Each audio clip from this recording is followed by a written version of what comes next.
Friends, this is Jyotsna. Welcome to the reminder study. आज हम जो टॉपिक करेंगे उसका नाम है stability of the coordination complexes. और ये हमारे कोऑर्डिनेशन कंपाउंड का जो है लास्ट है पार्ट। तो चलिए स्टार्ट करते हैं। स्टेबिलिटी ऑफ कॉम्प्लेक्सेस, ओके, ये आज हम करेंगे ये वाला टॉपिक। यहाँ पे हम स्टेबिलिटी जो है किसी भी कॉम्प्लेक्स की कैसे देखते हैं। बेसिकली हमें पता है कि जो हमारे कॉम्प्लेक्सेस होते हैं वो किस फॉर्म में प्रेजेंट होते हैं। हमारा मेटल होता है और उसके साथ कोई भी लिगेंड्स अटैच होता है, ओके। तो स्टेबिलिटी हमें ये बताती है कि जब भी हम इस वाले कॉम्प्लेक्स को, ठीक है, कोऑर्डिनेशन कॉम्प्लेक्स को किसी भी सॉल्वेंट में डिसोल्व करते हैं, okay, when we dissolve this complex in a solvent, तो क्या होता है कि कितनी देर तक, मतलब जो एसोसिएशन है हमारा, एसोसिएशन है between the metal and the ligand, वो कितना स्ट्रॉन्ग है या फिर कितना एक्सटेंट है उसकी, कितने हद तक, मतलब कितनी देर तक एसोसिएटेड रहते हैं मेटल्स और लिगेंड आपस में जब हम उनको डिसोल्व करते हैं किसी भी सॉल्वेंट में, ठीक है। या फिर अपनी इक्विलिब्रियम स्टेट पर जब आते हैं, हमारा कोई भी मेटल है और हमारा लिगेंड है, ये दोनों इक्विलिब्रियम स्टेट पे हैं। तो इस इक्विलिब्रियम स्टेट पे क्या है कि मेटल और लिगेंड आपस में किस डिग्री से जो है एसोसिएट हो रहे एक दूसरे के साथ, तो वही हमारी क्या होती है, स्टेबिलिटी। स्टेबिलिटी को हम किसके टर्म में देखेंगे, उनके एसोसिएशन, मतलब एक दूसरे से वो बाउंड हो रहे हैं, वो कितनी देर तक बाउंड है, मतलब जो एसोसिएशन उनका कितनी देर तक है, वही हमारी क्या है, stability of the complexes, okay. तो देखिए जो नॉर्मल जो इसका होता है, जैसे हमने मान लिया यहाँ पे हमारी दो टर्म्स आती हैं स्टेबिलिटी ऑफ कॉम्प्लेक्सेस में। एक टर्म होती है हमारी equilibrium, equilibrium constant, okay. What is this equilibrium constant? कि हमारा मेटल और लिगेंड जो है इक्विलिब्रियम में है, ओके, और उनके बीच में जो एसोसिएशन है वो कैसा है, मतलब डिग्री ऑफ एसोसिएशन कैसी है, तो वो होती है हमारा क्या, इक्विलिब्रियम कांस्टेंट। जहां पे हमारा मेटल और हमारा लिगेंड क्या है, एसोसिएशन में है एक दूसरे के साथ इन इक्विलिब्रियम स्टेट, तो वो होता है हमारा क्या, इक्विलिब्रियम कांस्टेंट, ओके। दूसरा आता है हमारा formation constant. What is the meaning of formation constant? Formation constant का मतलब है कि यहाँ पे हम रेशियो ले रहे हैं, ठीक है। जैसे ये वाली हमारी गिवन रिएक्शन है कोई भी, जिसमें हमारा मेटल एम हमारा क्या है, रिएक्टेंट है, और जो यहाँ पे बना है हमारा, मतलब जैसे हमारा मेटल प्लस लिगेंड आपस में क्या कर रहे हैं, एसोसिएट करके ये वाला कोई कॉम्प्लेक्स बना रहे हैं, ओके। तो ये वाले क्या है हमारे रिएक्टेंट, और ये वाला क्या होता है हमारा प्रोडक्ट। तो इनका जो रेशियो लेंगे हम, रेशियो ऑफ द कंसंट्रेशन, ठीक है, वर्ड क्या है यहाँ पे, कंसंट्रेशन। तो कंसंट्रेशन किसकी, प्रोडक्ट की, concentration of product to the concentration of reactant, तो उसी को हम क्या बोलते हैं, हमारा फॉर्मेशन कांस्टेंट, ओके। दो टर्म आपको, एक होती है हमारी इक्विलिब्रियम कांस्टेंट और एक होती है हमारी फॉर्मेशन कांस्टेंट। जहां पे हम इक्विलिब्रियम स्टेट की बात करते हैं, मेटल और लिगेंड के बीच का एसोसिएशन कैसा है, तो वो है हमारा इक्विलिब्रियम कांस्टेंट। दूसरा है हमारा फॉर्मेशन कांस्टेंट, जहां पे हम कंसंट्रेशन लिखते हैं प्रोडक्ट टू द रिएक्टेंट, उनका रेशियो लेते हैं। तो ये दो टर्म्स थी। देखिए अभी समझते हैं कैसे हम इसको निकाल लेंगे स्टेबिलिटी ऑफ कॉम्प्लेक्सेस को। जैसे हमारा लेट हमारा कोई मेटल एम है जो किसी एल लिगेंड के साथ हुआ इन इक्विलिब्रियम स्टेट, उसने क्या बनाया, हमारा एमएल बनाया, ओके। यहाँ पे होते हैं हमारे एक स्टेप वाइज स्टेबिलिटी कांस्टेंट होते हैं, okay, step wise stability constant, और एक होते हैं हमारे ओवरऑल, ओवरऑल स्टेबिलिटी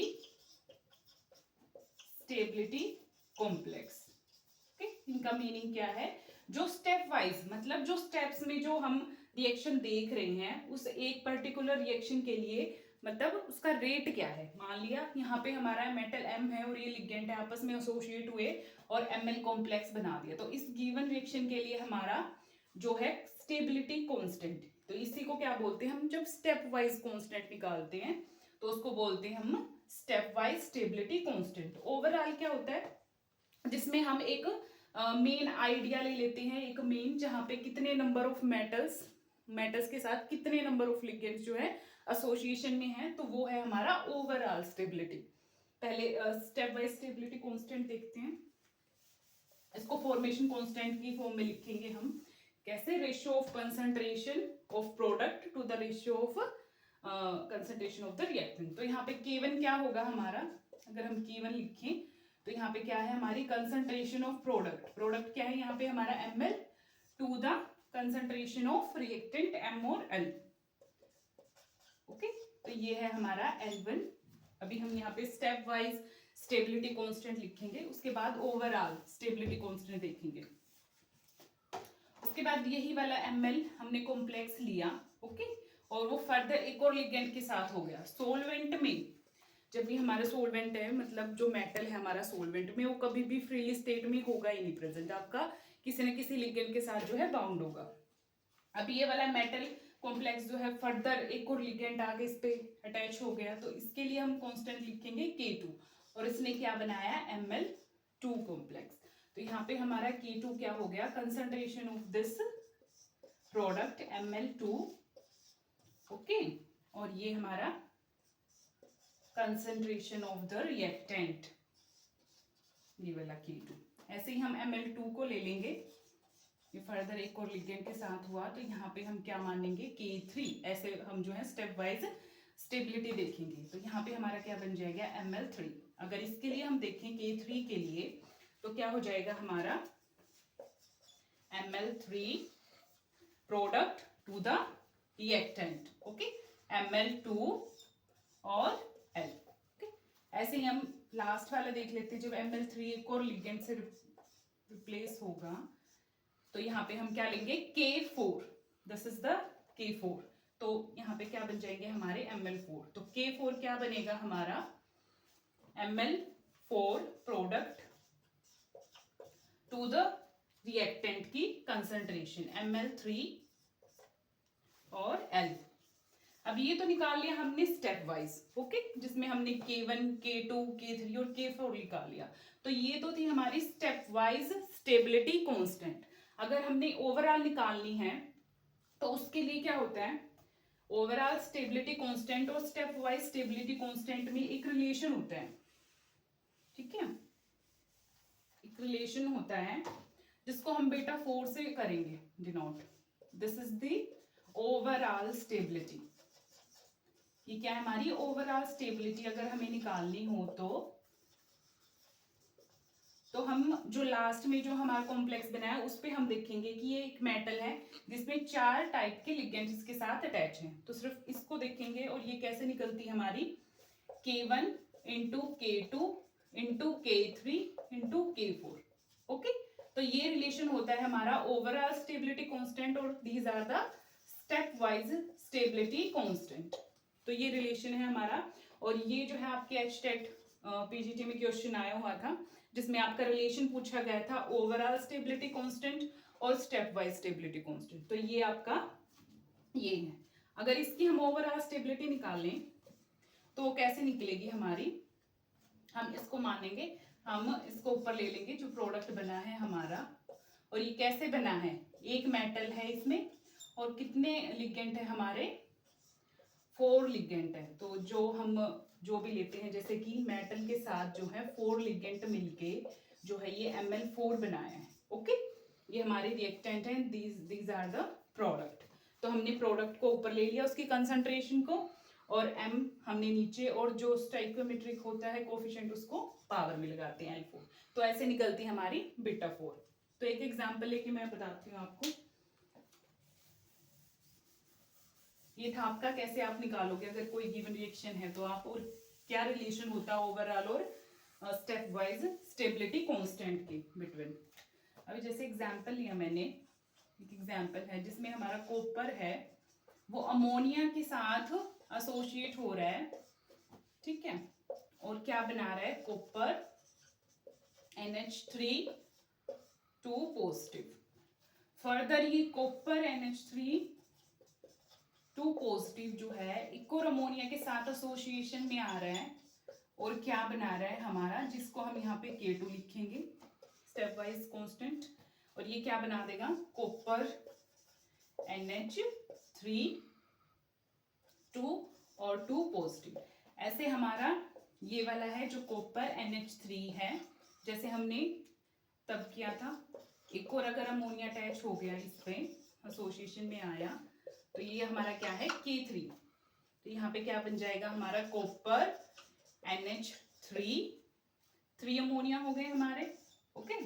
और लास्ट क्या है हमारा, जहाँ पे ये एक और लिगेंड से रिप्लेस हो जाएगा, एक और अमोनिया इससे एसोसिएशन में आ जाएगा, जिसको हम K4 से डिनोट करेंगे।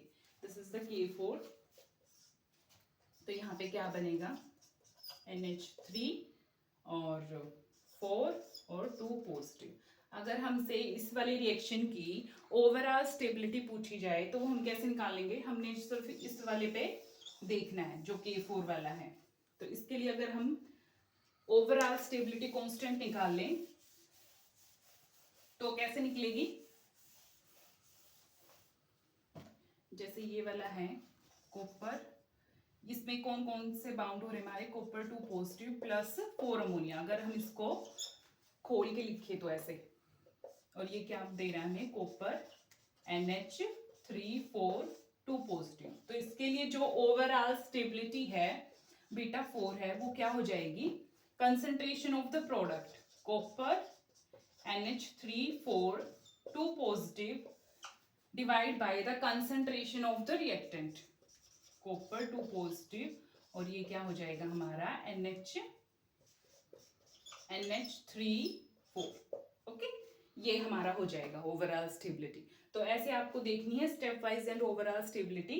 स्टेबिलिटी किससे रिलेटेड है, हमारे एसोसिएशन जो हो रहा है हमारा मेटल और लिगेंड्स के बीच में, किस तरीके से वो एसोसिएट हो रही हैं। और बीटा 4 जो है यहाँ पे ये हमें क्या बताता है कि जो मेटल और लिगेंड हैं उनके बीच में एसोसिएशन जो है कितनी स्ट्रोंग है, उतना ही हमारा ये बीटा 4 होगा। और स्टेबिलिटी जो है वो इनवर्सली प्रोपोर्शनल होती है रिएक्टिविटी के, ओके।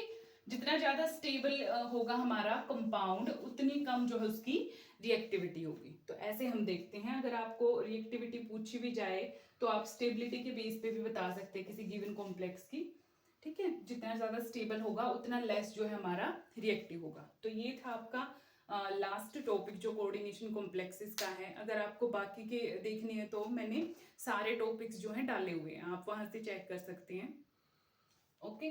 तो अगर आपको वीडियो पसंद आई है तो इसको शेयर कीजिएगा, जो भी स्टूडेंट्स हैं जो भी जो है प्रिपेयर कर रहे हैं उन तक ये पहुंच सके, ठीक है, okay. Thank you so much.